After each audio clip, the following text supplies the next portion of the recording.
Kada se pomene MV Agusta, mnogima je prva asocijacija legendarni F4 model, ali ne smijemo zaboraviti Brutale.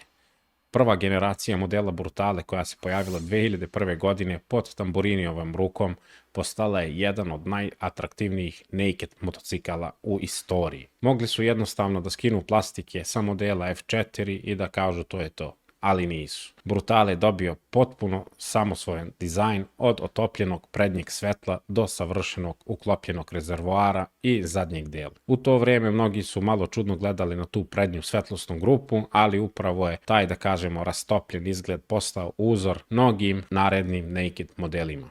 Danas, 2 decenije kasnije, originalni Brutale model i dalje izgleda sveže i upadljivo.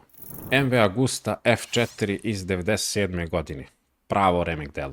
Priča kaže da je Tamburini suočen sa operacijom i strahom od komplikacija noć pre samog zahvata popunjavao strane i strane skicama, želeći da ostavi sve svoje ideje na papiru. Na sreću, preživeo operaciju i doneo nam je jednu od najlepših sportskih čuda na 2 točka. Za razliku od drugih projekata gde su inženjeri imali veliku reč, kod modela F4 Tamburini je imao potpunu kontrolu, od estetike do aerodinamike. Rezultat: prepoznatljiv četvorostruki izduv, agresivne linije i neverovatna pažnja posveđena detaljima. Činjenica da i današnje F4 verzije još uvijek vuku korene iz tog originalnog dizajna dovoljno govori koliko je bio ispred svog vremena.